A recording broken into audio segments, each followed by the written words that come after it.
Imaginen un paraíso perfecto. Comida ilimitada, cero depredadores, un mundo sin enfermedades. Ahora imaginen que ese paraíso está diseñado para autodestruirse, para convertirse en un infierno. Y no por una amenaza externa, no, sino por algo que surge desde dentro de sus propios habitantes. Pues bien, esta es la escalofriante y real historia del universo 25. Viajemos a finales de los años 60 y 70. Él es el etólogo John B. Calhoun y tuvo una visión: crear una auténtica utopía para ratones. Quería descubrir qué pasaría si eliminaba por completo todas las presiones de la naturaleza. ¿Llegarían a su máximo potencial? La respuesta que encontró fue mucho más oscura de lo que nadie podría haber imaginado.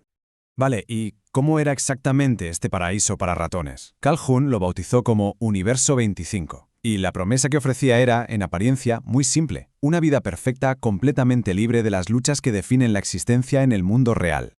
Calhoun construyó lo que él llamó un entorno antimortalidad, y fue de lo más metódico, Eliminó sistemáticamente las 4 grandes causas de muerte. Primero, creó un sistema cerrado, de ahí no se podía escapar. Segundo, recursos ilimitados, comida y agua para miles. Tercero, un ambiente totalmente estéril, o sea, sin enfermedades. Y cuarto, el más obvio, cero depredadores. Sobre el papel, era el lugar perfecto para vivir y prosperar para siempre. Y claro, al principio todo parecía ir sobre ruedas. La pequeña colonia de ratones empezó a crecer y a crecer, pero muy pronto ese paraíso empezó a mostrar sus primeras grietas, unas grietas muy profundas. La utopía estaba a punto de implosionar.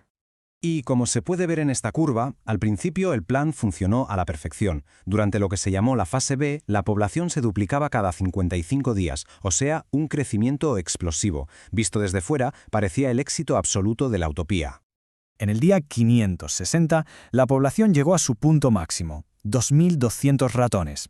Y aquí es donde la cosa se pone realmente interesante. El paraíso tenía espacio y recursos para casi el doble. El problema no era físico, no era de espacio ni de comida. El problema, como pronto se descubriría, era social. Y esto nos lleva a un concepto clave que acuñó Calhoun: el sumidero conductual. Se dio cuenta de que no era el hacinamiento físico lo que estaba destrozando a la sociedad, sino el hacinamiento social. Demasiados individuos, demasiadas interacciones forzadas, sus cerebros simplemente se sobrecargaron hasta el punto de la desconexión. El tejido social se estaba rompiendo en 1000 pedazos. El propio Calhoun describió la alteración con estas palabras, que son bastante claras, ¿verdad? Los ratones pasaron de la hiperactividad frenética a un retraimiento patológico. El paraíso se había convertido básicamente en un manicomio. Y el colapso fue absolutamente brutal. Los machos, que se supone que debían proteger sus territorios, se volvieron violentos sin motivo alguno. Las madres abandonaban a sus crías o, peor aún, las atacaban. Todo el tejido social, ese instinto que les decía cómo ser un ratón, simplemente se desintegró. Pero de todo este caos, de esta locura, surgió el fenómeno más escalofriante de todos: una nueva generación de ratones, a los que Calhoun apodó los guapos. Y atentos aquí, porque esto es lo que hace que el experimento resuene tantísimo hoy en día. Entonces, ¿quiénes eran exactamente los guapos? ¿Por qué una generación de ratones físicamente perfectos se convirtió en el presagio del apocalipsis de su propio mundo? Pues bien, estos ratones nacieron en un mundo donde los roles sociales ya no tenían ningún sentido. Así que se desconectaron. No participaban en la sociedad para nada. No luchaban, no se reproducían, solo existían. Su única obsesión era su propio cuidado personal, mantener su pelaje impecable. Eran hermosos por fuera, sí, pero estaban completamente vacíos por dentro. Calhoun le puso un nombre a esto, y es un nombre que pone los pelos de punta. No lo llamó muerte física, lo llamó muerte espiritual. Estos ratones seguían vivos, sí, pero habían perdido por completo la esencia de su ser, todos esos comportamientos que definían a su especie. Eran, literalmente, cuerpos que habían olvidado cómo ser ratones. Con la aparición de los guapos y con la reproducción prácticamente en cero, el destino del universo 25 estaba ya escrito. La sociedad entró en su fase final, una fase totalmente irreversible. Si volvemos a la gráfica de población, la fase D es, básicamente, la crónica de una muerte anunciada.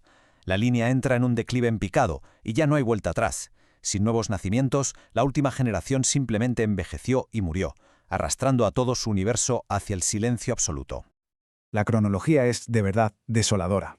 Después de alcanzar el pico de población, el nacimiento de nuevas crías se detiene por completo, en seco. La sociedad ya no era capaz de perpetuarse.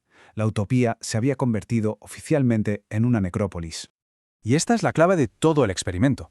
Físicamente podían reproducirse, pero habían perdido, digamos, el software social necesario para hacerlo. El colapso no fue por falta de comida o de agua, fue por la desintegración total de su propia sociedad. Y aquí, claro, es donde la historia se vuelve realmente incómoda. Porque Calhoun no estaba estudiando solo a los ratones.